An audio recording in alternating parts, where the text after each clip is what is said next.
welcome to another episode of the Crispy Noodle Podcast. Let us be the Crispy Noodle in your vegetarian salad of life and boring news, folks. It's our job to give you the most interesting bits in the world of sports, entertainment, odd news, and whatever else we happen to stumble across. Isn't that right, Mike? That's right. We bring it to you with our unique sense of humor and wackiness. You never know what you're going to get here on the Crispy Noodle Podcast. That's right.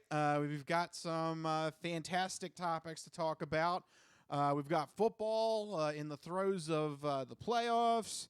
We're going to talk about some Last of Us because we are hyped as hell over the debut of the show, and then got some odd news to wrap it all up. So a lot of show coming your way. But before we get into all of those topics at hand, we like to do a little personal bit to let you know what we've been up to. So, Mikey, what is happening in Costanzo country? Recently, I've been catching up on a lot of entertainment. So I watched... I can't remember the movie that I watched. Fantastic. I watched a movie, and then I watched... What, the menu? I watched The Menu, but I watched something else. Oh. Sorry, I can't help you now. No, you can't help me. But I did watch The Menu. I also watched Wednesday on Netflix. Oh, okay. So been catching up on some of the TV shows and everything. I still have to watch Andor. That's still on my list. And I still have to watch Everything, Everywhere, All at Once. Oh, that's a good one. Yeah. I'm trying to get ahead of the curve when it comes to awards season because I'm trying to figure out which movies I think maybe are you going getting some through nominees. Yeah, like are you going through what's getting awarded right now between like Golden Globes, what was it, Public Critics Awards, something like that? There's like 3 award ceremonies that happen. Yeah. I'm trying to get ahead of it, and so when we do get to that season, I can be like, oh yes, I've seen that and that and that, instead of wait until the week before the Oscars to try and watch them. What is this piddle paddle stuff? I know, yeah, but no, I really enjoyed The Menu. Fantastic watch if anybody hasn't seen it yet. Yes, it's quite unexpected. I found it to be very humorous. It's a satire, so don't go into it thinking it's going to be like a horror movie. I know the way that it's kind of talked about is like kind of mysterious and kind of has like a kind of like creepy vibe to it, but it's not that. It's more humorous than anything, and weird, but weird in a really good way. Yes, weird in a satisfying, fun way. Yes. The cinematography is great. The way that they shot the actual food, just really fun. There's a lot of like tropes to like Top Chef and Gordon Ramsay. Yeah, all those kind of shows. It's a pretty biting satire and commentary. And I'll just leave it at that. And, everybody should go check it out for themselves. I saw Wednesday, watched all of that. It's a pretty short series on Netflix. And I thought it was really good. I was never a fan of the Addams Family. Not that I wasn't a fan of it, I just didn't watch it. I didn't have any particularly strong feelings for or against it. But Wednesday was a fun show because it's got some fun, humorous bits. It's got a murder mystery behind it. And it's just a fun little creative world. They all attend this school for outcasts, and it's named Nevermore after the famous Edgar Allan Poe line from The Raven. And so I really just like the kind of magical realism world that they built where werewolves and vampires are just part of the, common occurrence. Like, that person's a werewolf, those outcasts, they're causing trouble in the town. It's all folded into their reality. It's not fantastical. It's just part of their world. So I always appreciate a good magical realism story. So yeah, that's what I've been doing. Just watching catching up on some entertainment. Yep. I'm going to sound like I'm duplicating you, but I've done the same as well the past weekend. Hey, it's cold out. What else are you going to do? Yeah, right? I watched Shadow and Bone. Okay. Rachel wanted me to watch it. Is that based on a book? Yeah. Okay. And it's doing so good that they're going to release season 2 later this year. Okay. So I was like, all right, I guess this is something I could catch on, and if I like it, then me and Rachel are ready to go for season 2. It's really cool. It's kind of part magic, part dark magic, but also like part comedy and part thievery and heisty kind of elements to it. There's 2 kind of competing plot lines that are happening, and one of them involves like an underground gang, which I really loved. I was like, that Sign me up to that. I was There like, you go. the magic part. Magic, whatever. That's been done a million times. But I like that. I want to see the heist people do stuff in a magic world where they don't have powers. I'm like, that's interesting. So that's what I latched on to. I like that part. Overall, pretty good show. Ben Barnes is in it. He's fantastic. It's solid. I'd say like B plus. Okay. Yeah. Hey, that's pretty good. Yep. I was happy with it, and I'm curious to see where they go with a second season later this year. So I think I came in right at the right time because I don't have to wait long for a second season on that. I love when you pick up a show at just the right time. Yeah. You know. So there was that, and then I watched Kaleidoscope. The yes. show. I finished it too. I think I might have said I watched it last week, but I finished it now. Okay. So Kaleidoscope is the show that you can watch in any order. Again, heist movie. Yeah, You've been on a heist kick. I'm on a heist kick, I guess. I don't know what to tell you.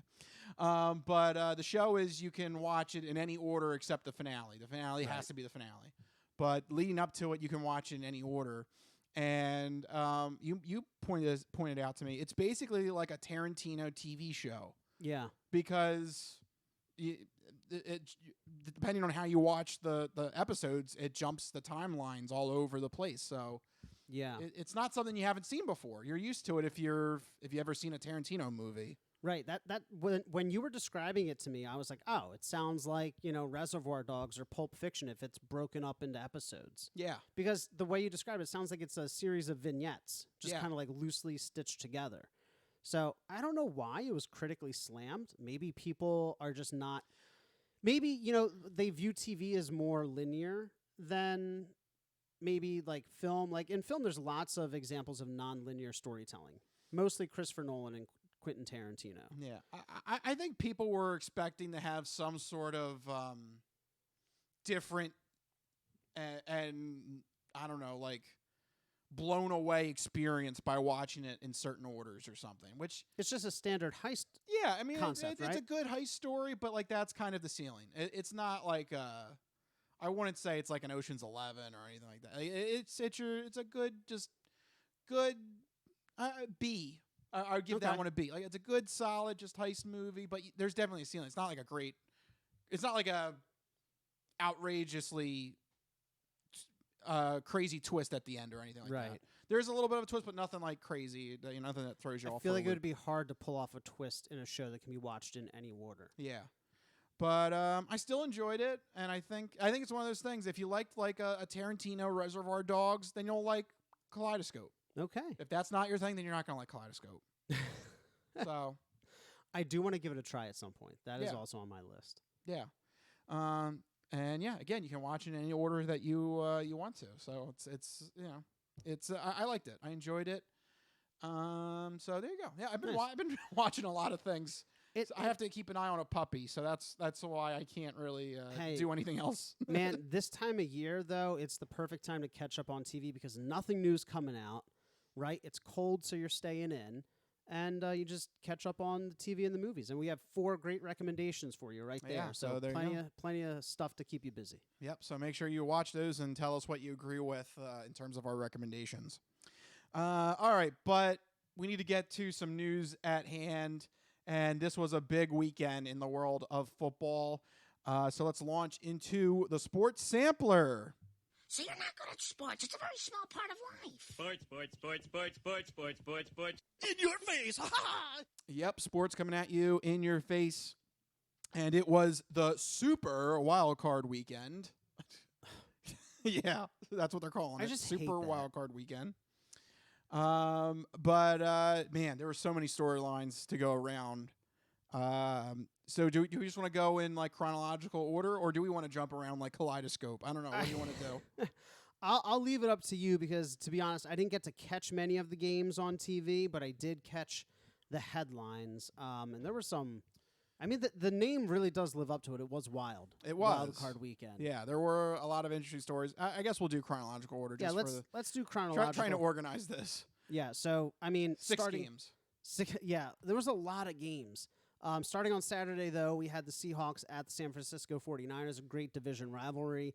Not so great outcome, though. San Fran just dominated Seattle I mean, from start Yeah. to finish. That second half was brutal for the Seahawks. Yeah, 41-23. It's kind of what everybody expected. It's what we said. You know, Yeah. San Fran would win. Yep. You know, I mentioned last week I think they may be approaching the their ceiling, riding a third string quarterback. But I may have to walk that back a little bit because they really did dominate the Seahawks. Yeah. And I mean, the 49ers have so much depth with their roster. It may not matter who the quarterback is. They're just that strong. I mean, their offensive unit is just like, just give it to Christian McCaffrey. Oh, he's not doing well. Give it to Kittle. Oh, he's not doing good. Give it to Debo. Oh, he's getting covered. Oh, give it to, like, it just keeps going down the list. And every single one of those people is just a valid weapon. Someone's going to get open and someone's gonna kill you. But really, for me, it continues to be that defense. Yeah. I mean, I know Seattle put up 23 on them, but that defense has been one of the best in the league so far. And that's going to be very valuable to them down the stretch if they do make it past the next round. Being able to lean on your defense in the playoffs is a huge plus. Yep.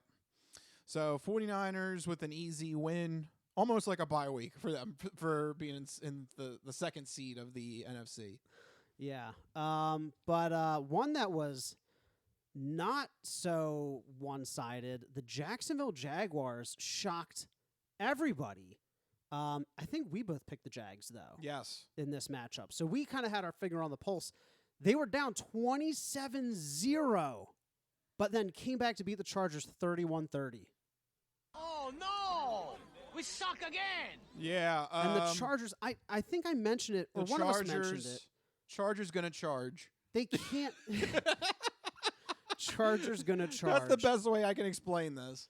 The Chargers are just one of those franchises that just seem eternally cursed. I don't know whether it was on the show or via text message to you, but I made the point at some point to somebody somewhere that the Chargers historically, at least in my lifetime, have always been this way. Yeah. Going back to LaDainian Tomlinson, where they'd make it to the playoffs, they'd be 12-4, 13-3, and LaDainian Tomlinson's like, "Oh, my finger hurts. I can't run." Or like Phillip Rivers would just like miraculously have a bad game, when he'd be like solid all year long. Yep. Just something weird. They would go have these amazing records and then just you're even more recently they were the number 1 ranked offense and number 1 ranked defense one year. Yeah, that was sometime in the middle 2000s. And then the special teams, like who messed them up? Who allows special teams to take down a team that has both the number 1 offense and defense? The Chargers. Like unbelievable. Yeah. You don't even have to go that far back. How about Ryan Leaf? They get the number 1 overall pick, or was it number 2? Whatever. They got one of the top picks, and they chose poorly. They get Ryan Leaf and ruins the whole franchise for him. They're just one of those franchises. They just seem to be eternally cursed. They never get anything right. And unfortunately, it kept up with a 27-point lead, and it just disappeared slowly but surely due to Dougie P and the Jaguars in the second half of that game. My favorite part of that game was I watched it real time when Joey Bosa threw the helmet on the ground. I was like, "What are you doing?" That was the sign. I was like, "That was just complete lack of discipline." I should have.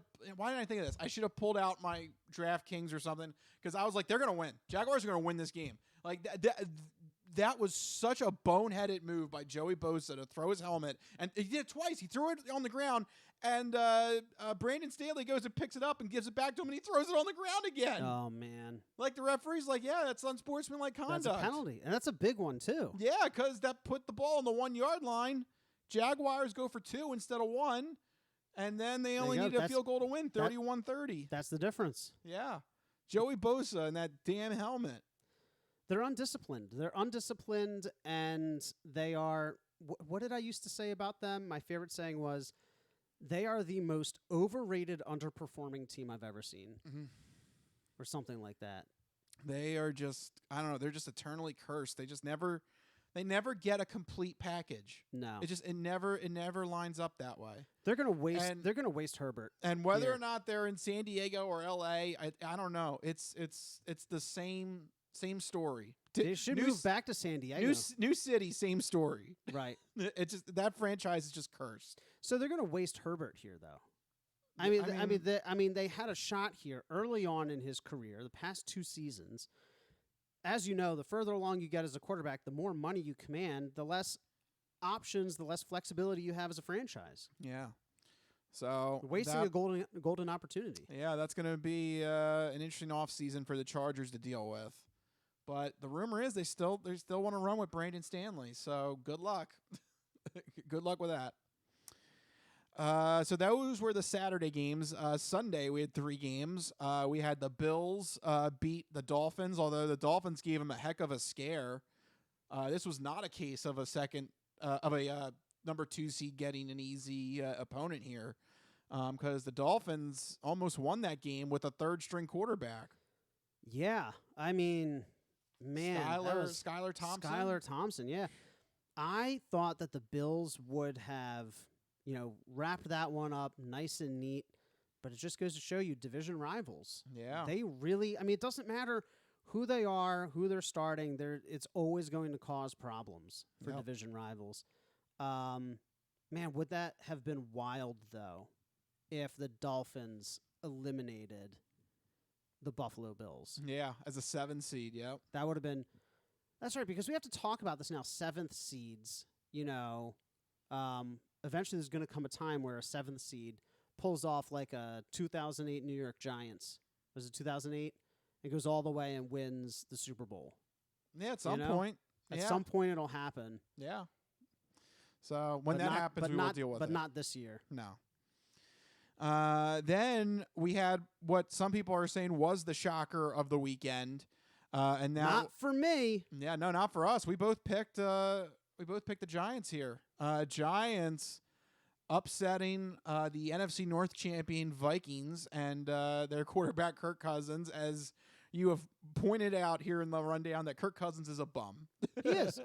He is, because you text me when it happened, where he throws short on 4th down, 4th and 8, with the game on the line. Because I can't think of another play that completely encapsulates all that Kirk Cousins is. He's going to make the safe, solid play. He's going to gain yards. He's not going to turn over the ball. He's going to do everything that he just barely has to do in his job description, but he's never, ever going to push it. He's never, ever going to try and win the game. Yeah, so... You have to see it. Yeah, and when this happened, I was shouting at the screen. I watched this live.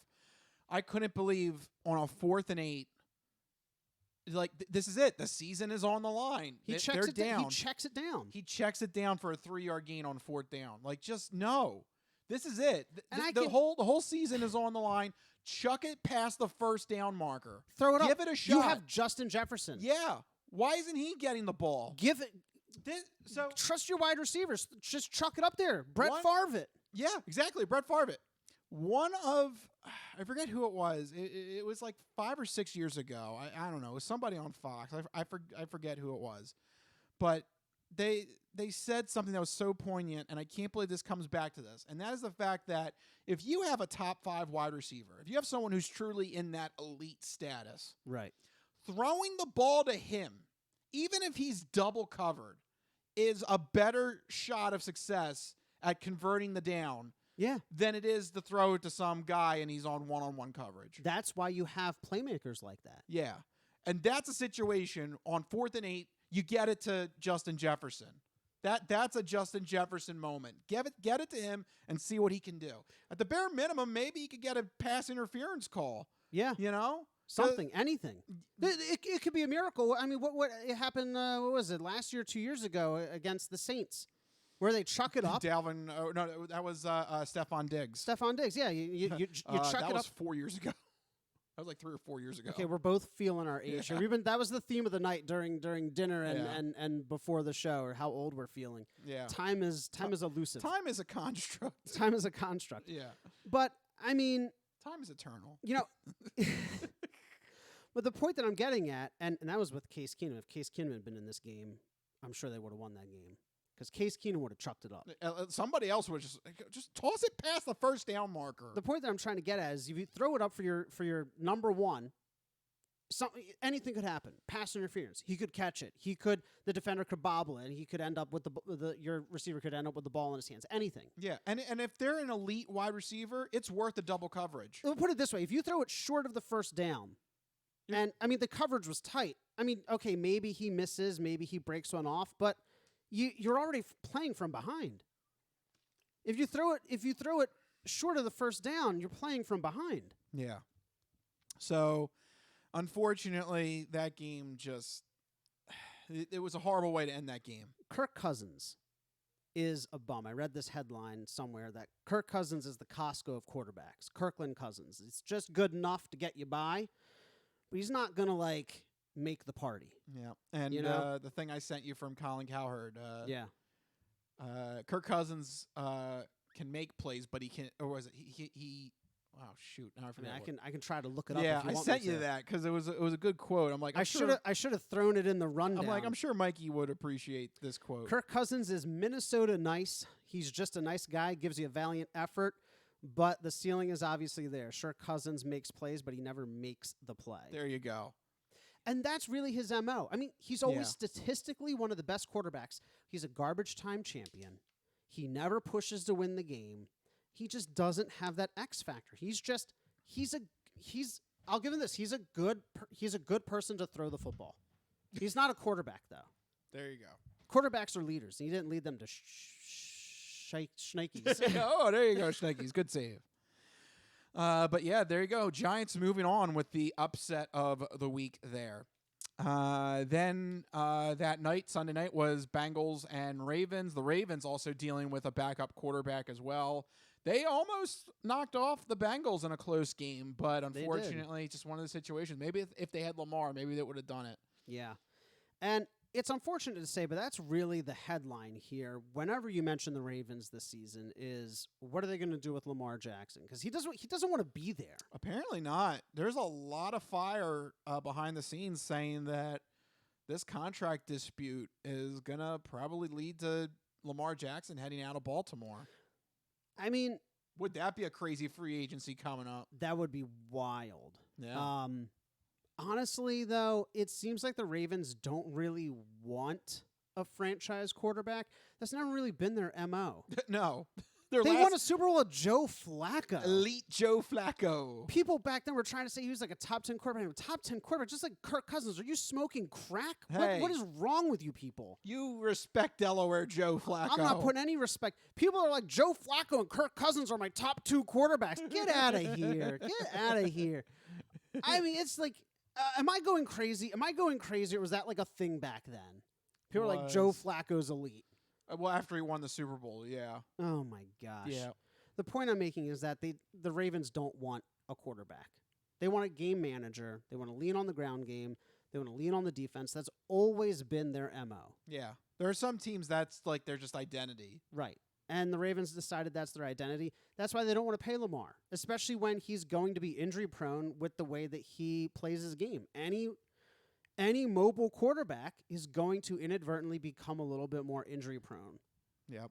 And, I mean, it goes to show you this past season, he was out. How much time did he miss? I think he's up to 7 with or 8 games. With like a mysterious knee injury. And Yeah. I was reading something about it. They said it's tricky because it's one of those injuries where you think it's healed, you practice a little bit, and then it gets inflamed, and then you have to sit, and it's just this cycle. But, I mean, at what point is it it's the contract, right? Yeah. Like yeah. I don't want to spread rumors or anything, but I feel like it has to. Well, guess what? If the Ravens don't pay him, I'm sure another team will pay him. Yeah. Yeah. I don't know. I mean, yeah. You didn't sound confident there. I mean, no. Some other team will pay. Oh, him. okay. Good. Yeah. No, Yeah. I mean it's because I guarantee you one of those bottom 5 teams would gladly pick him up. yeah. Give him a blank check. Here you The go. Browns. Well, they got their quarterback now. But no, I'm sure one of those bottom 5 teams would. The Texans. Yeah, possibly. There you go. But then finally, the last wild card game on a Monday night. Definitely weird to have a playoff game on a Monday night, but they tried it anyway. And that was the Cowboys dominating the Tom Brady Buccaneers, 31-14. Yeah, I saw the score. It was like 24-0. I tuned out. Yeah. What's unique about that 24-0 score is that 24 is not a couple touchdowns and a few field goals. That is 4 missed extra points. Yeah. And I was like, wow, 4? Like, I mean, 1, Yeah. maybe 2, but then you just get in your head, and he was just missing them every which way. Yeah. It was I don't know what got in his head. I don't know, but they're sticking with him.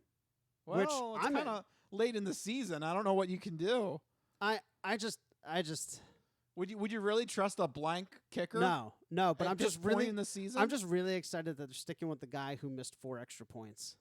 All right. Well, there you go. Maybe that might be beneficial later on. Could you imagine though if this game comes down to a field goal Ooh. and he missed 4 extra points? That's the 4 points. No, he's going to make the field goal.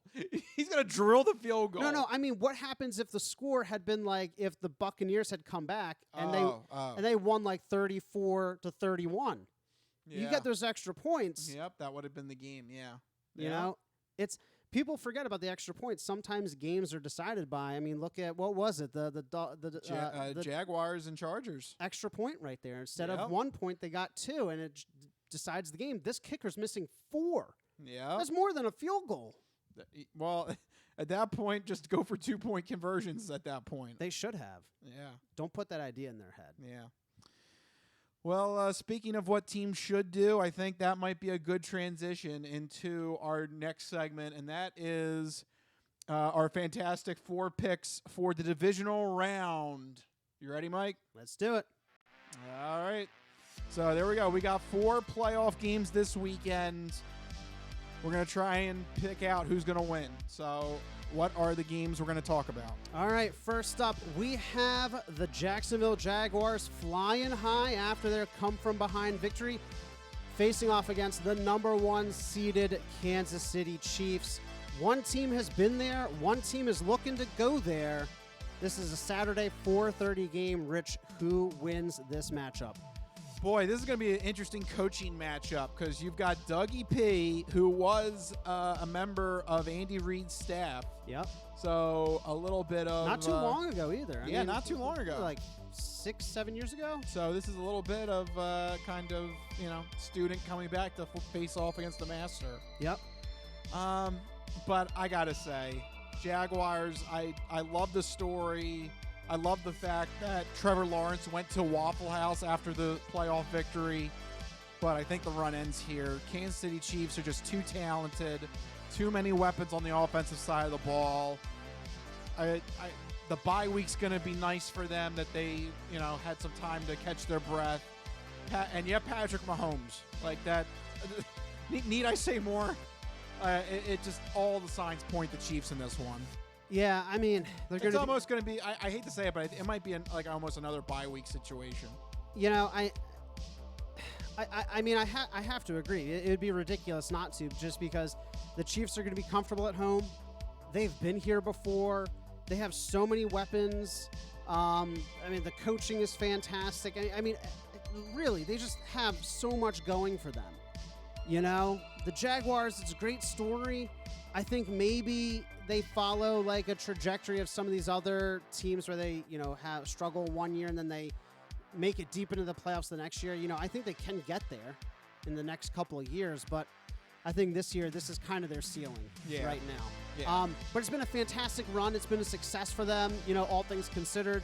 But I think the Chiefs will do what needs to be done and clean up there at home.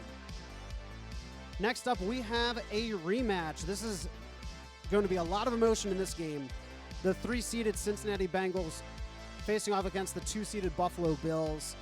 This is a Sunday 3 o'clock game. Emotions are going to be running high. It's going to be a tough one for everyone involved. Rich, does that factor into the game here? Oh yeah, this will definitely factor into the game. This is going to be a very emotional game to kick off with. This is going to be a weird matchup, though, because both of these teams have been making mistakes recently. The last couple of games to close out the season, and then their first playoff games last week. But I think Josh Allen gives you the slightly better edge, especially the way that he's been playing this year. He's kind of more loosey-goosey, I feel like, out on the field, which could work against them. But at the same time, though, if they get on a roll, man, they're unstoppable. It's going to be one of those games where in the first quarter, if the Bills pull ahead, 10-0, 14-0, that's it. Bengals, I feel like, do not have the power to keep up in a shootout if they fall behind, especially if it's early. I think the Bills probably get the edge here with Allen and their defense. Whereas the Bengals, they almost lost to the Ravens' backup quarterback 24-17 last week. They almost caught him off guard. Matter of fact, if there was a play where the Ravens quarterback tried to sneak over and the Bengals just happened to get a lucky punched it out and ran it back for a touchdown. That's a 14-point difference right there. Yeah. I mean, the Bengals could have easily lost that game last week. I like the Bills more than the Bengals going into this weekend. So I'm going to go Bills. I mean, that Bengals defense is tough, but the Bills defense is tougher. The Bengals have Jamar Chase, Joe Mixon, Joe Burrow, but the Bills have better guys. Like, everywhere that you look at these two teams, you have an equal or better on the Bills side of the football. Yeah. I think getting shocked by a division opponent last week, the Bills are like, oh, this isn't going to be a cakewalk of the playoffs. I think playing for Damar Hamlin. Yeah, that's going to be a big factor. I think wanting to silence a lot of people that are like, oh, if that game had continued or been replayed, maybe Buffalo isn't the 2 seed, yada, yada, yada. I think, as much as the Bengals will want to show that they could have beaten the Bills will want to equally show that they would have handled their business in Week 17, that they deserve the number 2 seed. Yep. I just feel like this matchup is favoring the Bills. It's going to be really cold, really tough to play in Buffalo as well. I'm going to go with Buffalo. Yeah. People know that, the Chiefs and Buffalo Bills have been my 2 big favorite AFC teams for the past couple of years. The Bengals are a close third, but they are third. Yeah. Yep. So both in agreement on the Bills. Next up, I think we may differ on this one. We have the Dallas Cowboys, the dreaded Dallas Cowboys, traveling to San Francisco to face off against the 49ers. This is a Sunday 6:30 game. Brock Purdy is playing pretty good. Yes, he is. Rich, what do you think? I'm telling you, man. I have a feeling you're going to strongly disagree with me on this, but the 49ers, I think they're fine. They've got so much depth on the offensive and defensive side of the ball other than quarterback, but this might be a team where it doesn't matter who the quarterback is. They're just so stacked. They have so many weapons on either side of the ball that as long as Purdy just doesn't commit any dumb turnovers, they're fine. They handled the Seahawks easily in that second half once they got on that roll. I don't know. I don't think the Cowboys can withstand firepower this magnitude. I'm going with 49ers. Unfortunately, I think this is where we're going to have to differ. I really love San Fran's story, and I think they could win, but being an Eagles fan, we have to expect and appreciate that we're going to kind of run into Murphy's Law here of, anything that could go wrong would go wrong. And the thing that would be the worst for us is not having to face the 49ers in the championship game. It would be having to face the Dallas Cowboys in the championship game. And I think that's what's going to happen. I think that fate will not allow us to not face the Dallas Cowboys again. Fate has deemed the Philadelphia Eagles as being undeserving of catching a break at any point in time in the history of the team. And so for that reason alone, I have to pick the Dallas Cowboys. But in terms of actual football, the Dallas Cowboys also have firepower. Good ground game, good receivers. They have a dominant pass rush that could rattle a third-string quarterback who has been riding high here, but a third-string quarterback will eventually run into a ceiling. There's a reason why he was a third-string quarterback and Mr. Irrelevant, and you can only hide that behind dominant play from your specialists for only so long. What was Tom Brady, a 5th-round pick?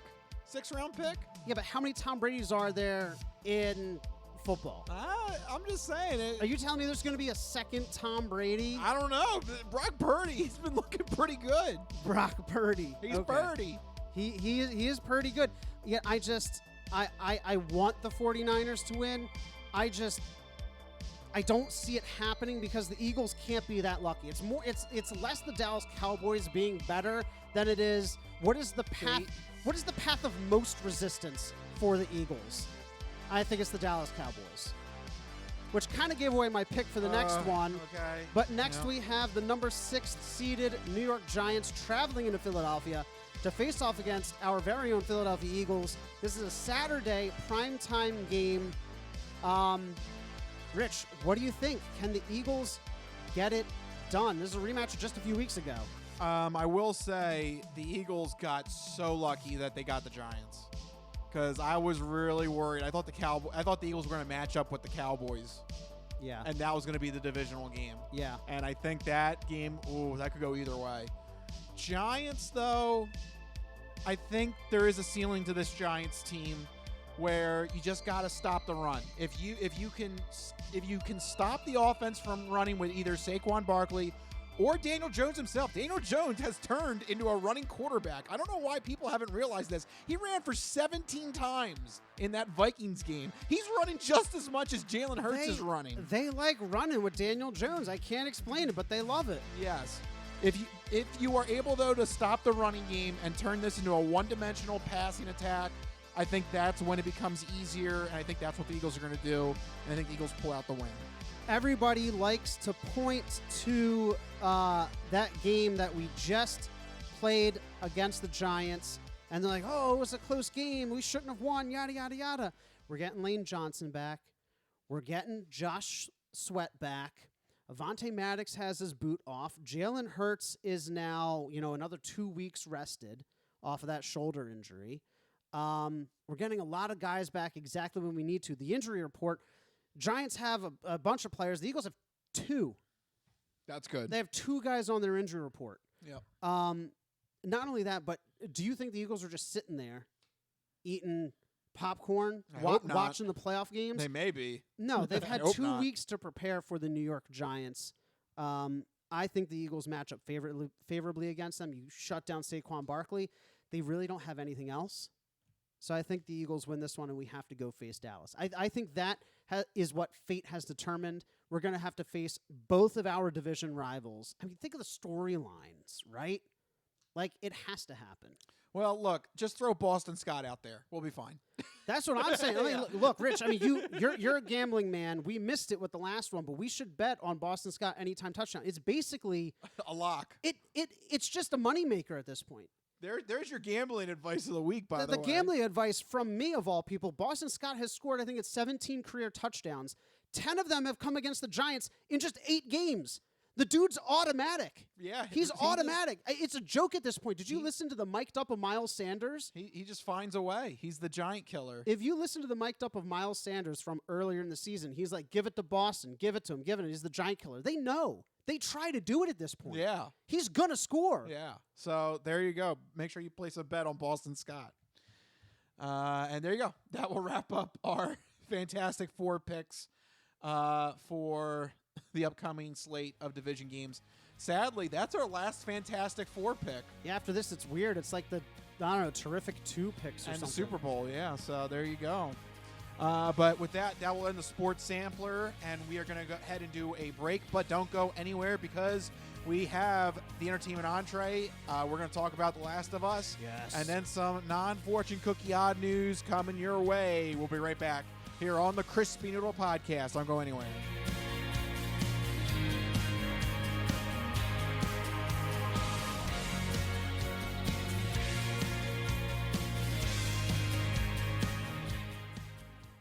Ready for the weekend? Happy Friday. Hi, my name's Marie, and I'm an artist who's been making Happy Friday doodles every week for over 7 years. And now you can own my art collection in this Volume 1 and Volume 2 art series. These doodles span across multiple themes, yearly festivities, various countries, languages, and more. Both coffee table books have something for everyone and are the perfect conversation starter or gift for a friend. Really, anyone who enjoys a good weekend. Available on Amazon, Ingram, BookBaby, Barnes & Noble, and more. Visit happyfridaydoodles.com/books and get your copies today. Let's celebrate the best day of the week. Happy Friday.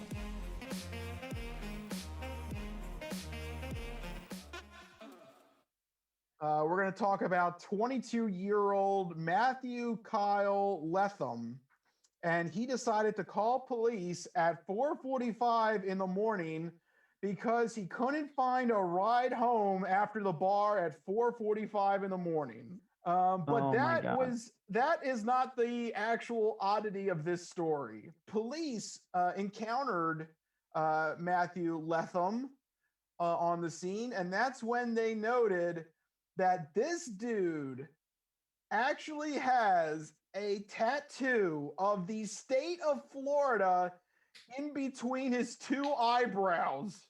Oh my God. Yes, and I have his mugshot. So here we go. He's literally Florida man. Yes. He's like a superhero Florida man, and that is like his logo. He is Mr. Florida Man. So I mean, it's the most harmless Florida story we've ever had. yeah, except for the fact that dude has a tattoo stupid. that will last the rest of his life that he cannot hide. You cannot undo that. Every job interview he goes to, the very first thing they're going to see and question is the Florida tattoo. Yeah. It's literally like, can I touch it? Like, it's right there. You know the scene in Austin Powers Goldmember? The guy who has the mole? Yeah. Moly, moly, moly, moly. Yeah. It is that, except with Florida on his forehead. Is anybody more proud of their home state than that guy? Nope. Can't say it. I can't say it. Nope. I can't think of anybody else. Nope. So, I love Pennsylvania, but not that much. no, I do not want. Pennsylvania is a big state too. I do not want that on my forehead. It's very square or Yeah, rectangular. rectangle. Yeah. What's Yeah. the weirdest state to get tattooed to a forehead? I think. What do you think would be the weirdest one? I mean, I think Florida because the way it's shaped. Florida's pretty weird. California, Michigan. California would be weird because it's like It's very long. and then Yeah. it juts out. No, Michigan. Ooh, yeah. Because they got Michigan. all those like Great Lakes and stuff. Yeah, and it's split in half. Ugh, yeah, that would not be good. That'd be a weird one. Yeah. Ugh. Oklahoma. Alaska. Oh, Oklahoma. I was gonna say Alaska. Oklahoma, you have to get the box, and then you have to get that little dinky panhandle that goes the other half of your head. You're literally making yourself a unibrow, and then like it has like a little hat on it. Yeah. Ugh. What about Alaska? You have that whole chain of islands coming off Yeah. the side. It's gonna like go around the side of your head almost. Ugh. Yeah. This is the dumbest conversation we've ever had in in 8 years of podcast. I think it's safe to say that talking about the weirdest state to tattoo to your forehead, probably the dumbest thing we've ever talked about. It's 2021, man. And we were like, actually analyzing. You're like, oh yeah, and the islands, and we're like, yeah, that makes sense. There's something fundamentally broken with us, Rich, in 2021. It's 2021. Nothing makes sense anymore. It's that pandemic. simple. The pandemic's gone on too long, Rich. We've hit a breaking point. Yeah. All right. Next week we're both going to show up with states tattooed to our foreheads. Dear God.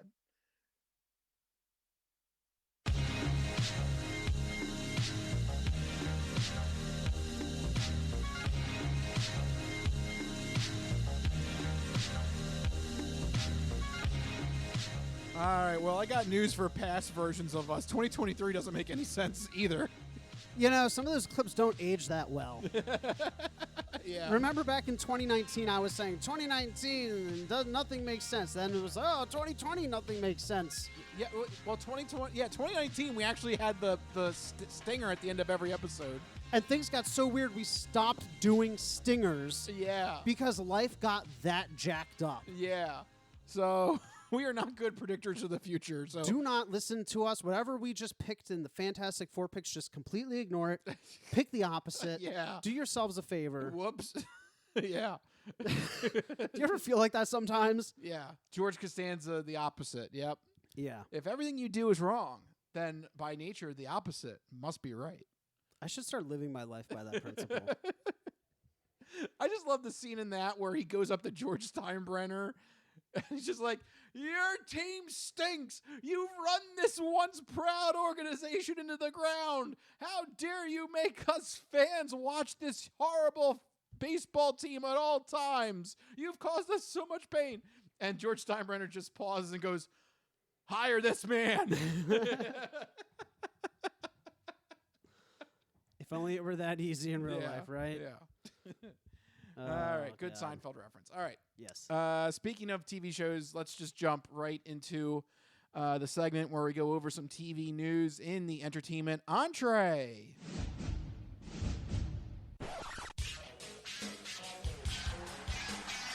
And now, the latest in movies. The Simpson guy writes to movies. Dear Die Hard, you rock. Especially when that guy was on the roof. Music. I know what that is. That's music. Video games. I'm Commander Shepard, and this is my favorite store on the Citadel. Celebrities. You really know Warren Beatty? Yes, I do. I took a leak next to him once at the Golden Globes. And more. You're the all-singing, all-dancing crap of the world. This is the entertainment entree. All right, there you go. And we're going to do a quick version of the segment where Mike's going to let you know what you keep an eye out for this upcoming weekend with Mike's This Week in Entertainment.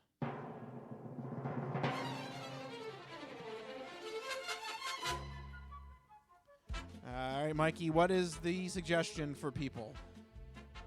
This week in entertainment, we got one TV show premiering on Netflix this week, That 90s Show. This is a direct follow-up to That 70s Show, featuring the parents Kitty and Red Foreman playing host to their visiting granddaughter and her friends. The granddaughter, of course, is the child of Eric Foreman and Donna.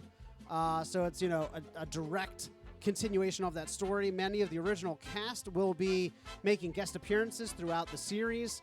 And former regular Laura Prepon, who played Donna, she will be directing some of the episodes as well.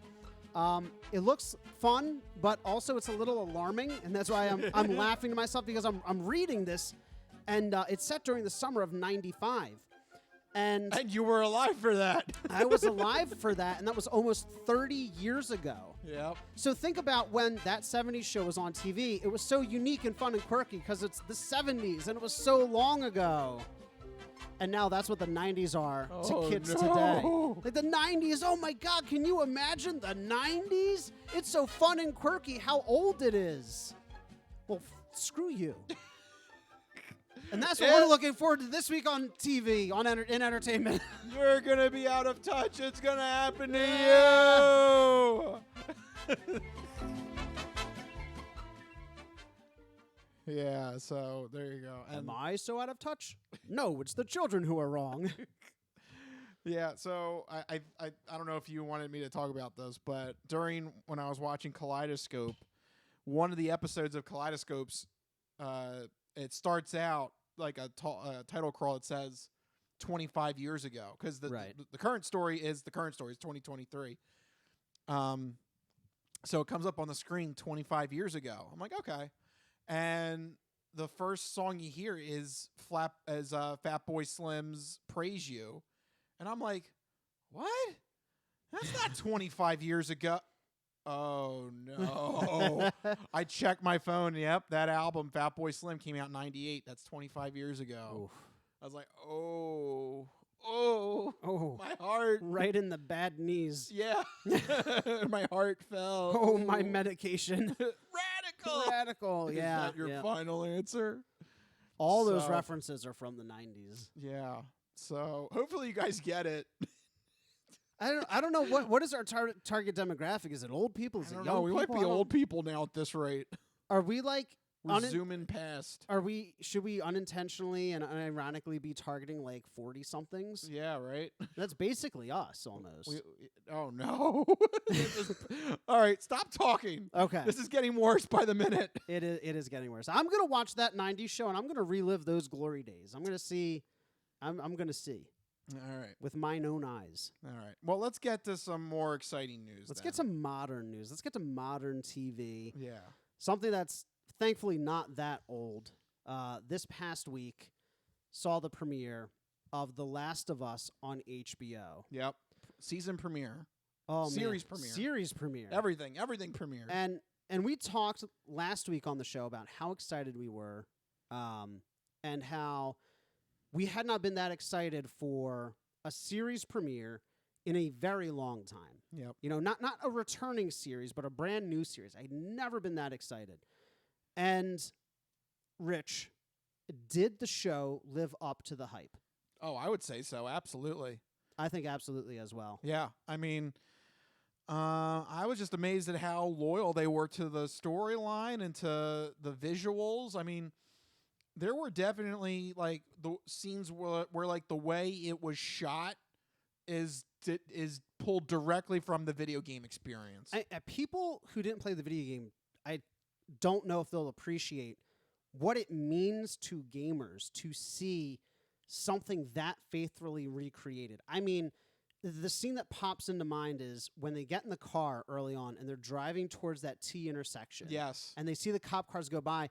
My girlfriend and I were sitting there, we're going, that is literally Yep. the video game. Yeah. Like the camera being in the center of the Yep. car. Yeah. Yep. Yeah, literally from the video game. Yeah. I mean, and I hope the creators of the show are hearing the discourse online and appreciating how much everyone loved that. Appreciating the appreciation. I mean, I have been reading comment threads and reviews, and I mean, it's just mostly been extremely positive reactions. And me, I was absolutely over the moon. I was so thrilled at how good that premiere episode was.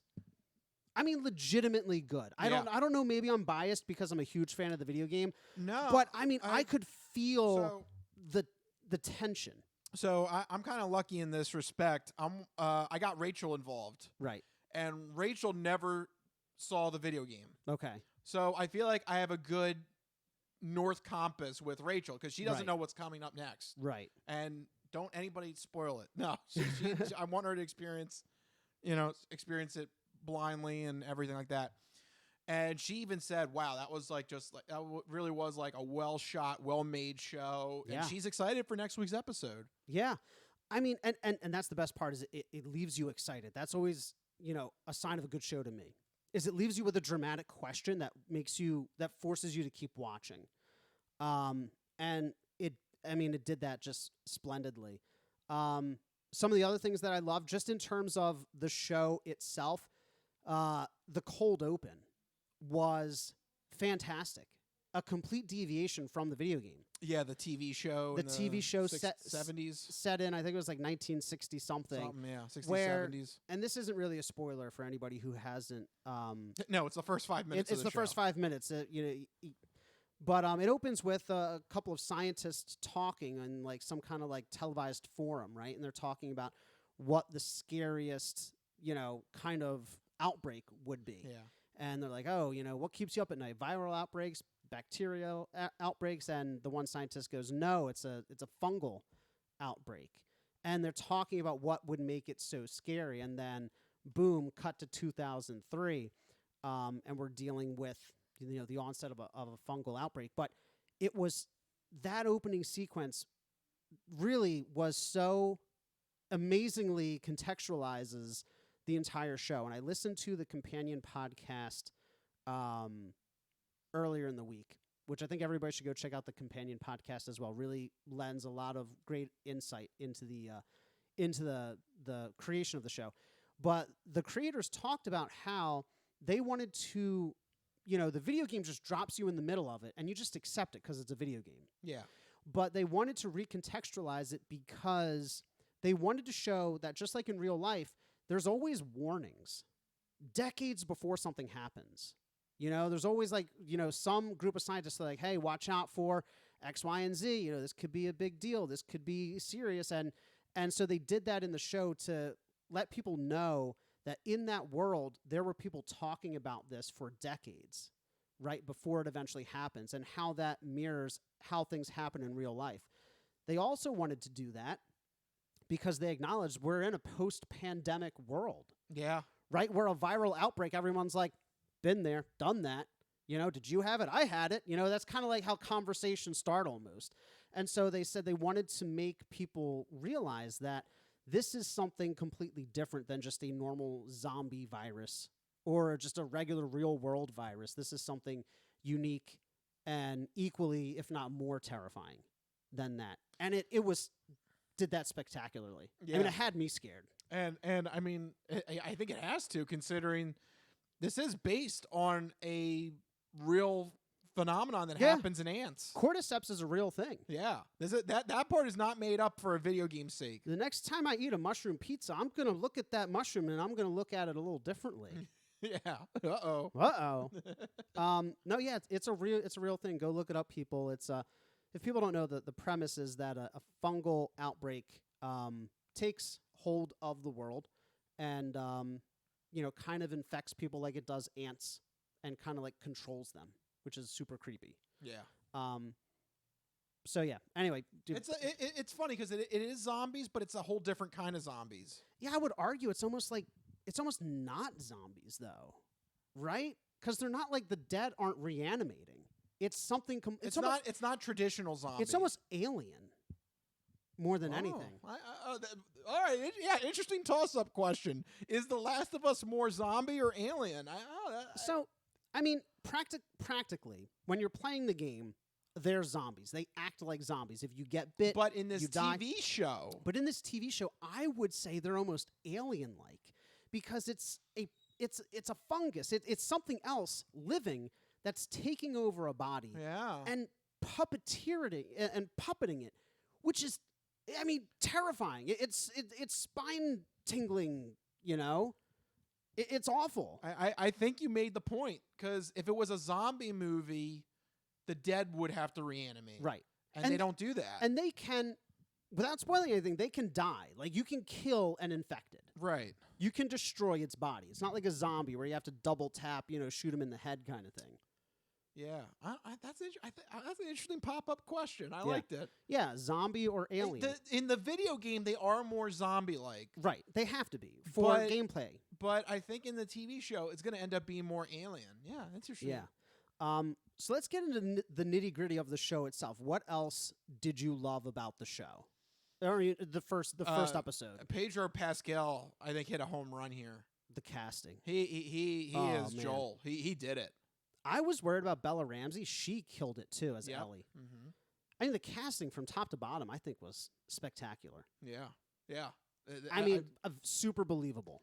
That was kind of, I think you had that. That was like your big question mark. Was I don't know if the casting's going to live up to the hype. But I was concerned. I was concerned, but the first episode really sold me. Yeah. You know, the other thing that I loved, I mean, it's going to sound weird, but just again, the detail they added to everything. The opening credits, it was the music that I know and love from the video game. It seems like a no-brainer, but how many times do you see adaptations just completely botch it? You know, I liked the kind of minutia with the stronghold living inside the stronghold. Yeah, you know, because like they had the thing where Joel's job was he had to burn dead bodies. Yeah, because what else are you going to do with all these dead bodies? The thing that I'm really excited about, and one of the things I liked about the first episode was, you know, building off of that, is how much more depth they can give the world. Yeah. So like the burning of the bodies, I really liked that short scene where there's the intake of that young boy who comes stumbling into the quarantine zone. I mean, you talk about, you know, framing this post-apocalyptic dystopian world. I mean, I won't spoil the scene, go watch it yourselves, but there's a boy who comes to the quarantine zone, and watching how they handle that, again, chilling. Like, you think horror, but it's not horror. It's like chilling, you know? I really appreciated that. I really appreciated, just watching those first few scenes of the world before the outbreak as well. Seeing some of the background of, Joel and his family and going about their daily lives, and like really adding some depth and context to the world and the characters. Because in the game, people who play the game will know that it kind of just starts, and within the first 5 minutes, it's action like right away. But in the TV show, it's a little bit slower of a build, not too slow. No, but just the right amount. Just the right amount. And speaking to that, I think pacing was fantastic. Yeah. The whole first half hour, I'm like, literally, like, I know what's going to happen, but I'm still on the edge of my seat, and like I can feel it like gripping in my. It may have been a mild heart attack. I don't know. I can feel that gripping sensation in my chest. Like, oh my god, like you're just waiting. You're waiting. The lack of music, the lack of sound. They do such a good job of like pulling you in. Just absolutely amazing. I feel like I'm ranting and raving. I'll give you a second to say something good about it. I totally agree with everything you said. I know this might be kind of one of those we're fanboying over this too much, but I really think they knocked this first episode out of the park. I mean, this is exactly what I wanted from an adaptation for The Last of Us. And to be honest with you, this should be the blueprint for anything going forward, at least the way that I've seen for right now. Like, I hope if there's ever a BioShock live action show, it would have this exact same copy from video game to live action status that they were, they kept the feel, they kept the music, they kept the atmosphere, the plot. So much of the set was like copy and paste as well too. Yeah. And the world's already built. The story is written. Yeah. Why don't fix the sink if it's not broken. Yeah. You have to deviate smartly when you do an adaptation. And I think they really nailed that. Yeah. That, where you deviate, it has to be for the better. And where they deviated was they built more of the world. They switched POV, which in the game you don't do. You're just Joel. Yeah. Right? So you only see things from his perspective. We see things from other people's perspective. We get to see moments where characters are doing things, that in the game were off screen, which I think is really fun for people who played the game and also viewers who haven't, because it just makes for a good story to have POV switches, Yeah. I mean, I can't say enough good things about it. I made the comment several weeks ago. It's, how many Emmys is it going to win? I think that comment is going to age well. I hope so. I'm just throwing that out there. I think it's going to age well. The first episode has placed the bar very high, so yeah. I hope it keeps hitting it as we go through this first inaugural season of The Last of Us. So excited. Yep. One last little point. Did you notice they made a change from the video game in how this is very specific about how the infected like bite people. Did you notice the tendrils coming out of? Yeah. Oh, yeah. I thought it was hair. No. That it was like biting and it had hair in its mouth. No, it was like fungal tendrils, and I said, that is so badass and creepy. That's very disgusting. Very disgusting. As soon as I realized that, I was like literally mouth on the floor. I'm like, that is. Yeah. Things could get quite gnarly on this show. Yeah. Oh yeah. So I'm so pumped. Yeah. I'm absolutely thrilled, and it's extra special from somebody who played the game to watch their hobby come to life in such a real way. Yeah. So it's just a real great moment for gamers. We shall go on this journey with you for The Last of Us. Yeah, we'll be back with the series finale 9 weeks from now, or 10 weeks from now, or whenever. Or, I mean, unless something happens, we'll... I mean, I'm sure there's going to be some big episodes that we'll have to talk about. Right. But there we go. We'll leave it at that for right now, because we got to get to the third and final portion of the show. Folks, it's time for the non-fortune cookie odd news. We've been talking about cool and its ramifications and how it applies to the hip scene. But maybe you could give us some examples now of the opposite of cool, uncool. Just exactly what is uncool? My nipples look like milk duds. Holy shnikes. it's time for the non-fortune cookie odd news. It's not of this world. I don't know exactly what it is or what it's doing, but this is not human intelligence, okay? It's not human intelligence we're facing! How you doing? Me? I'm doing great. Mandada basata. I don't make this stuff up. I'll take a pound of nuts. That's a lot of nuts! That'll be $4, baby! You want fries with that? I seen the celery dance across the baseball fields. You had me at Meat Tornado.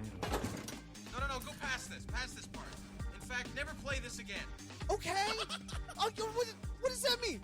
And now it's time for the non-fortune cookie odd news. So sit back, get everything you need to get from the kitchen. Be sure and empty the bladders, go to the bathroom, because you're in for a hell of a ride.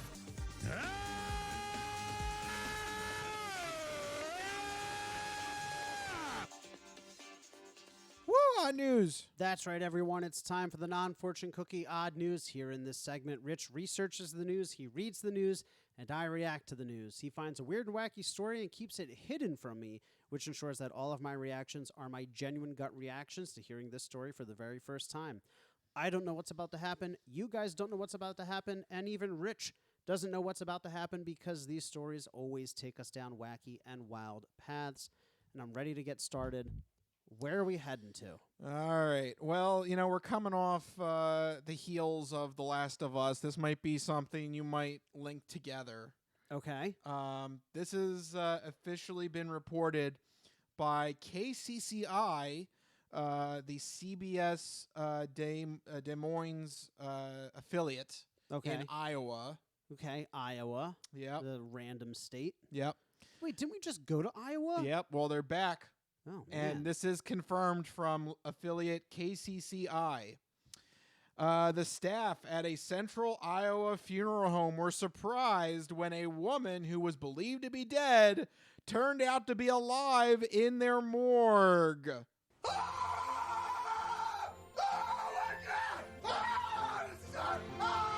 Yeah. That is not okay. Yeah, coming off of the heels of The Last of Us. That is not okay. They can't be just bodies can't just be springing up off of like morgue tables. Nope. No. Let's do this. Leroy Jenkins. I don't know Oh my God, he just ran in. I don't know why. When you said spring up, I thought of Leroy. I just Jenkins. imagine somebody's just like on the table and just like launches themselves. Yeah. Was this like some poor old person who was taking a nap and everyone's like, oh, they're dead? Well, like, how do you make this mistake? Well, you might be correct because KCCI reported that the woman was transported to the funeral home directly from a nursing home nearby. Time out. Ain't nobody got time for that. That's what the staff said. The staff were like, well, she didn't make it to dinner. She must be dead. Yep. Ain't nobody got time for that. Come on, we gotta turn tables. We gotta turn rooms. We gotta get this ready for the next person. Do you know how many elderly people there are? The baby boomers are getting old. Come on, turn this room out. We need to pick up the pace with the turnover. She didn't report the bingo. She's dead. She's dead. That's right. She's dead to me. Oh my God. She was supposed to show up to karaoke night, and she didn't. She's dead. Throw her out. Dead. Throw her out the body chute.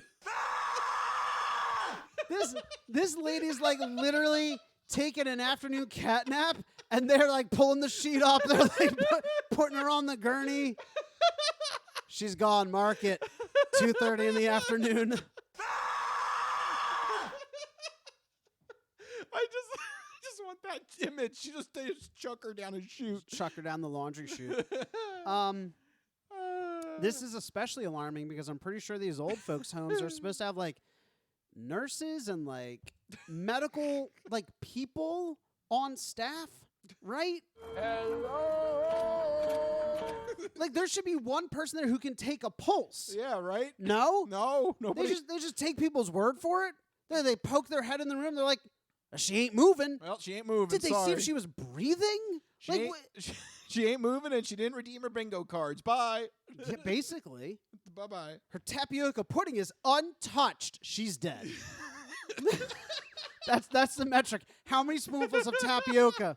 Less than 3? Dead. Dead. More than 3? Maybe she's got another couple days. They have like a little chart. They have a chart. Empty cup, alive. Half cup. Half eaten, almost dead. Check back later. Still full. Dump her down the chute. Dump her down the chute. They call it the tapioca method. This poor lady. Could you imagine waking up in a morgue? Yes. So about that. Oh, man. Yeah. She woke up in the bottom of the funeral parlor's morgue where she had a... I mean, it's fair. She woke up, panicked, and went into a cardiac arrest. Oh, I see. So their strategy is if they ain't dead, they will be. What? You can't just accidentally kill your patients and just be like, they're like, well, I mean, dead, not dead. The outcome was the same. Is this like Schrodinger's grandmom? Yeah, right. You know, we won't know if she's dead until we take her to the morgue. Right, right. If she survives waking up in the morgue, then we'll know. But until that point, she could be both alive and dead. I can't believe. But also, in defense to these nitwits, how do you get her all the way to the morgue without waking up? I know some people are sound That's pretty impressive. I mean, think about this, okay? So they come into your room. They're like, Ethel, she dead. She dead. Yeah. She didn't touch any of her tapioca. Ain't nobody got time for that. They have to pick her up off that bed and put her onto a thing, a stretcher, a gurney, whatever, and then wheel her down the hallway. Everybody's out. They're sobbing. They're sad because Ethel's dead. Right? I mean, unless maybe she wasn't well liked by the community. Maybe they're cheering. Yeah, right. Maybe she was one Or of they're those. having a party. They're trying to dance on her grave. Yeah, maybe she's one of those. You know, But she's hoarding the tapioca pudding. She's hoarding, right? Exactly. They wanted her gone. Yeah, she's stealing all the tapioca pudding. But then they put her ass in the back of an ambulance Because you don't hearse or something. Wait, no, it said it went to the funeral home. Straight to the funeral home? I think you still have to transport a body in. They don't send a hearse for the body. That's after you put it in the coffin, right? I don't know. I want to know, did they just throw in the back of like the old folks home van? Like, how did they get her to the funeral parlor? Do they have like a fast pass? I mean, look, the odds are if you're gonna it's going to be at the funeral home. Do you remember in high school, our high school was across the street from an old folks home. Yeah. And they would show up with the ambulance and the sheet over the head. We attended a very morbid high school. and they would take him out in an ambulance. But like it's bumpy, right? Like driving somebody, you're laying down in the back of an ambulance is bumpy. It doesn't matter what kind of vehicle. Like you're being driven somewhere. You have to be loaded into a vehicle like cargo. And then driven somewhere, right? Then they got to get you back out of the van, ambulance, hearse, whatever. According to the tip from KCCI, the woman was transported directly from the nursing home to the funeral home. I don't think they use hearses for that, though. I think it's an ambulance. Do you waste an ambulance on that? I think so. I don't know. How do you transport? Should I search how to transport a dead body? She's dead. Throw her in the back of the van. I don't know. I mean, if there's other emergencies, I feel like the ambulance. That's a waste of resources. People are asking scary questions on Google. Uh-oh. There was a bit of a nastiness last night, yes? Some very extreme nastiness, yes? Yes. Where are people taking dead bodies? Okay, Mike is finding some interesting Google results. From a hold on. From a nursing home. Oh no, from Lowe's. From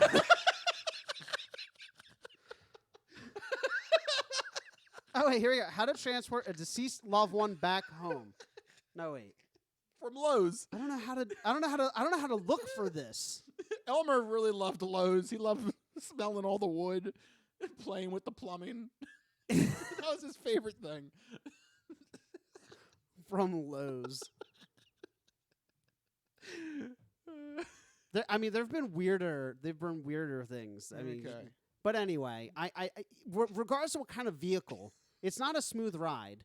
After they get to the funeral home, they have to unload the body. They got to put it down. The morgue is cold, and they're dropping on one of those metal tables you always see in like NCIS and CSI. Shouldn't that wake her up? Yeah. Like, how long did it take her to wake up? Well, like, we're talking like how long was she in the morgue? Was she just like? I mean, it doesn't have a specific time, She is but a sound sleeper. yeah, she's a hell of a sleeper. So unfortunately, the shock of her waking up into the funeral home morgue in the bottom of the facility caused her to have a cardiac arrest. I'm sorry. I know that's tragic, but it's also really funny. It's also really funny, okay?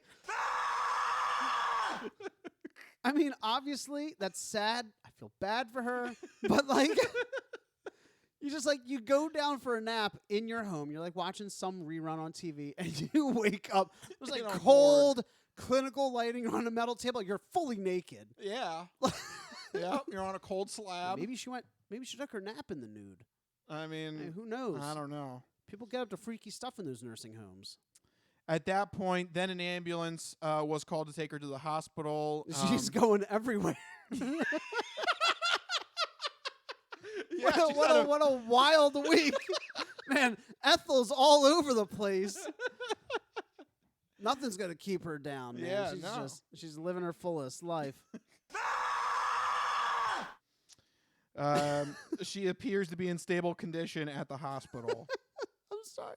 It's not funny, but it's really funny. I don't know why. It's just so funny. No. It's not at all what you think. It's not funny. It's not funny. It's very sad. It's very, very sad. Look, if she's alive, I think you can laugh. That's a good rule because I'm not going to stop laughing about it. And she's in stable condition. Right. So in 1 week, she did the old people's like Grand Slam. She was in a nursing home. She batted the cycle. Yeah, just out of order. She needed an IHOP. She would have had the cycle. That's where she's going after the hospital. She's like, screw the nursing home diet. I'm getting myself some pancakes. There you go. If you have the IHOP, that's the old people cycle. Oh my gosh. That's pretty impressive that she hit funeral home before hospital, though. They got a little like coupon, like clicker. a punch card. Yeah, punch card. Nobody makes it this far. I mean, what do you get when you fill in that punch card? Yeah. Usually it's death, but free pancakes. Free pancakes. But the trick is you have to get the funeral home. That can't be last. Right. That's got to be before you get to the IHOP. Oh my God. The old people cycle. The old people cycle. There you go. That's impressive. Yeah. So she's apparently doing fine now, but good for her. What a scare in Iowa. So not dead. Yes, not dead. That's the final verdict. Not dead. Not dead. They should get everybody in that nursing home and be like, "This is what a not dead person looks like. Do you notice how they're breathing? Do you see pulse? Do you notice how they have a pulse? Yes, that's kind of important. How did they not? What did they? I don't understand. They go into the room. Ain't like, nobody got time for that. That literally some person at that nursing home was like, you know what? I don't like you. I'm going to say that you're dead. Yeah. You didn't touch your tapioca and you didn't show up the bingo. Dead. 100%. You're dead to me. How do they not check? How do they not check, though? Yeah. Or, alternatively, how sound of a sleeper is she? For them to think she's dead. She might be a hell of a sleeper, yeah. But, man, that is a true story coming out of Iowa. Iowa's a dangerous place. They're just throwing people in funeral homes. Yeah. All right, and before we wrap it up, I gotta have a Florida story. We can't go through without a Florida story. Of course. Now, who is this guy in Florida? It's Florida, and they're crazy. Although I don't know how you top Dead Not Dead. Yeah. Schrodinger's old lady. Right. All right, so what did Florida do to keep up? There's just a quick story for Florida to get their numbers in for the year. Right, of course. Yep. We're going to follow the case of 31-year-old Patrick Abbott. Okay. This happened in Miami. He decided to. Oh yeah, that's right. You're used to Miami. I'm familiar with Miami now. It's an interesting place. You can definitely see odd news happening there. Are you familiar with the Publix on Biscayne Boulevard? No. No. Okay. No, I am. Oh, you are? I've literally been in that Publix. Oh! No, wait. Are you kidding me? Are you serious? I am dead serious. You've been to this one. Are you for real right yes, now? I am. Oh, my God, no. You've been to the scene of an odd news Odd story. news keeps getting closer and closer to me. No. Are you serious? I am dead serious. Yeah. It says, I have bought charcuterie stuff in that Publix. well, you missed an odd news story here. This is the Publix on Biscayne Boulevard in Miami. Oh, my God. I am shooketh right now. Well, you missed a hell of an odd I news missed story. it. All right, what happened? Oh, man, I can never go back there. Publix are weird anyway. They're organized, oddly. I don't know if you've ever been to one. Not a fan. And that's my verdict. You're going to sit down with Jordan and you're going to be like, honey, we can't We go. can't go back to this Publix. We can't go to this one. You have no idea. Yes. I've been shook. I've been shook. Okay, so what happened? Oh, man. That'll be you if you have to go back there. My world is like crumbling around me. Go ahead. Wow. I did not expect to have that kind of reaction, but yeah, there you go. It is the Publix on Biscayne Boulevard in Miami. 31-year-old Patrick Abbott decided to go up to an employee, hand them a note saying that he has a gun, and he demanded money or he was going to use the gun. After reading the note, the worker called another employee for help with the money. Then they noticed that he pulled out an item to threaten them with. That's when they hurried up with the money.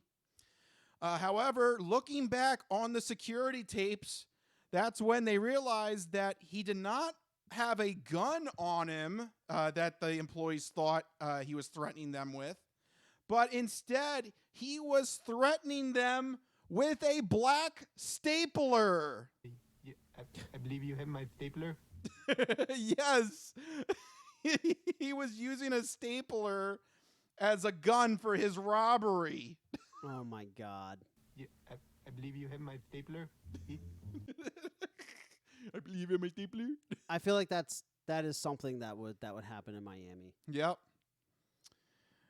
According to the authorities looking back on the film, it was just a black stapler. However, though, it doesn't change the fact that the police said that this is armed robbery because he did threaten with a weapon. You threaten with a weapon, and I mean, I guess a stapler could be a weapon as well. I mean, a very annoying weapon. I guess you just shoot the staples out of there.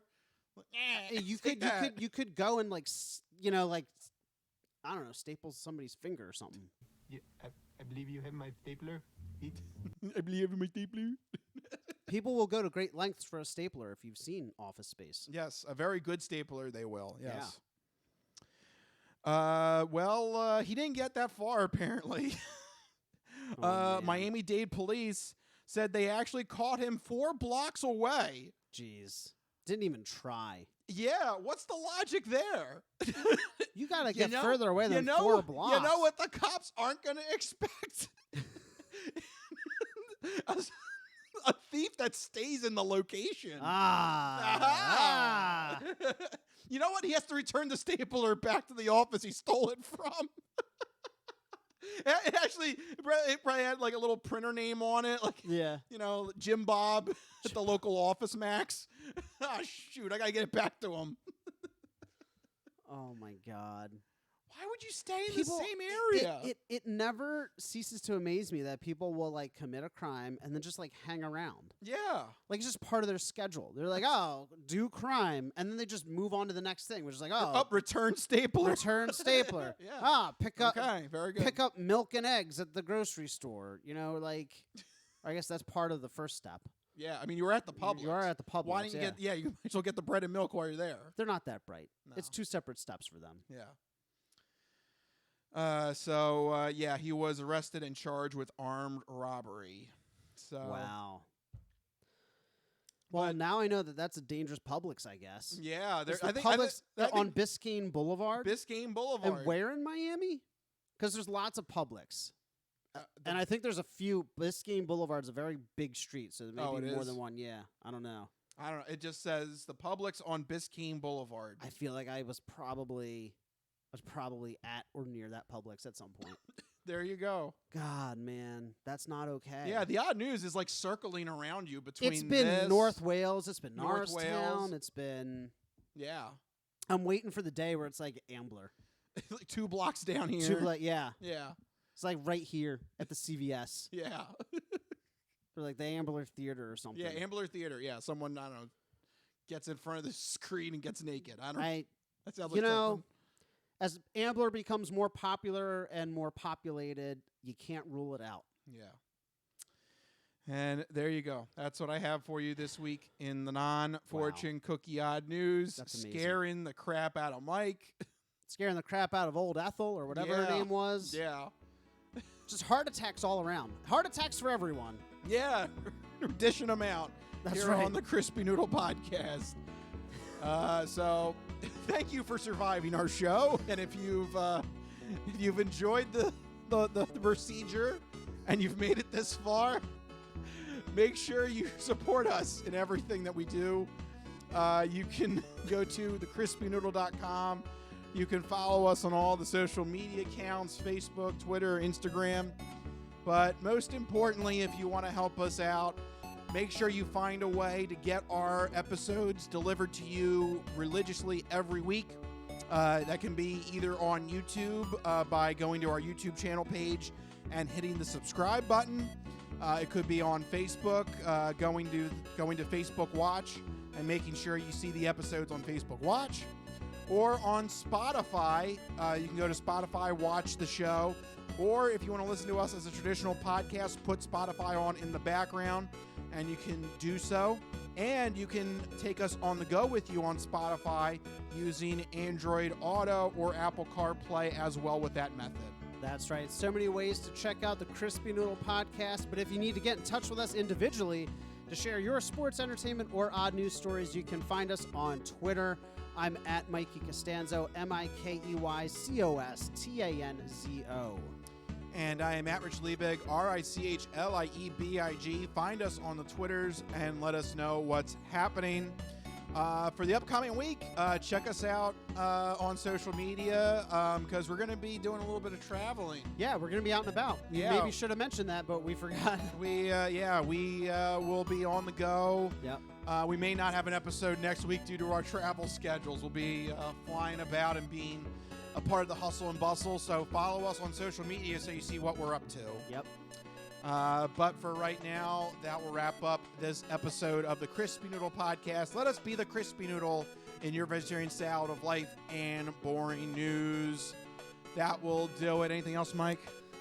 Watch out for those odd news people. Yeah, they could be right around the corner. You never know. Coming for you. But that'll do it. We'll see you guys when we get back from our travel experiences. That's right. Yeah. See ya. See you guys later. Bye-bye.